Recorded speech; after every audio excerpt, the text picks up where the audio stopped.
Hello, we're going to look at 12.3 operations with complex numbers in modulus argument form.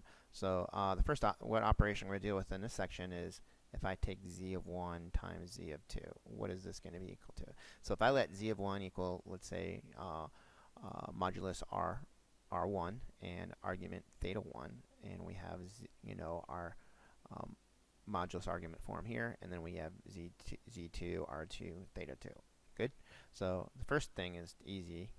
If we go r1 times cosine theta 1 plus I sine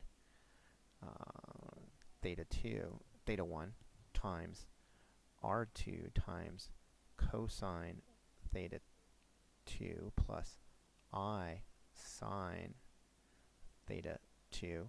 Good. First thing that's easy to see is just these numbers are just going to be multiplied times each other. So r1 times r2, right? Now inside of it, let's see what happens. I'm going to have cosine theta. I'd have to do the distributive property, right? This guy times this guy. Cosine theta 1 times cosine theta 2.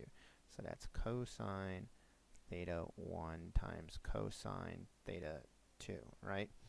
Now I have to be a little bit careful because my I component would be this guy times, that's going to be I, and then this times this guy would be I, but the ones where they cancel out is this guy times this guy, right? What's I times I? That's going to be a negative 1, right? So I'm going to get a negative sine theta 1 times sine theta 2, right? And that's going to give me my real part of the complex number, right? Now the middle terms will give me my complex part. So I can say plus I, and inside of this, my first one is cosine, or I can write it as, well, let's do the middle term, sine times cosine. So it's going to be sine theta 1 cosine theta 2, right? That's the middle one, right? And then the other one's going to be plus the outside sine theta 2 cosine theta 1. Sorry, I'm crunching it in there for you right here, right? And then that's everything in here. Now if you haven't noticed already, look what happens in here, right? Cosine, cosine, sine, sine, minus, that's an identity, right? That between theta 1 and theta 2, right? So what do we have? This guy right here is an identity. This is the same as the, we'll write it like this, r1 times r2, and inside of here we're going to have cosine of theta 1 plus theta 2, right? Because that's our cosine identity of the identity. So this right here would be the same as this, right? And then on the other side, the same thing happens, right? But it's with the sine, right? So it's I sine. This is identity 2. This is the compound identity, the addition formula, right? And this would be theta 1 plus theta 2. And that's what happens when we multiply complex numbers, right? It's pretty simple. Makes calculations really easy for multiplying them, right? We just multiply their moduluses, and then we just have to take the two angles between them, add them together for a cosine and sine to find out what it is, right?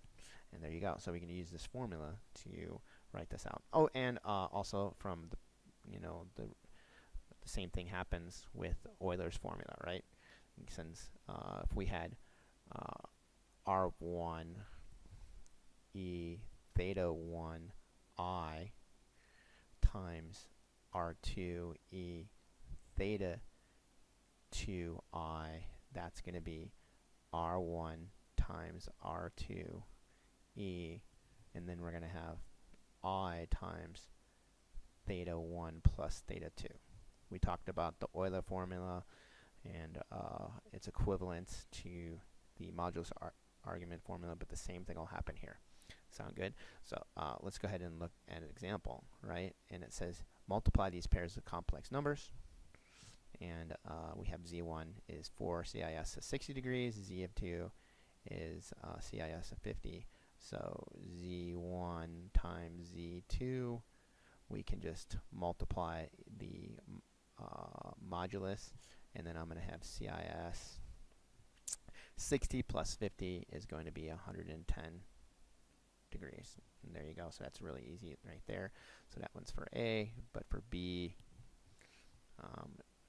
Z1 times Z2, 4 times 3 is 12, and then I'm going to have CIS, I'll have to take 5 pi over 6 plus pi over 5, and I'll find a common denominator right here, and then I'm going to need a 5 over here and a 5 over here. So 5 times 5 is 25, and 25 plus 6 is 31. So I'm going to have CIS of 31 pi over 30. And there you go. That's how we multiply complex numbers. Pretty simple. There you go. Thanks, guys.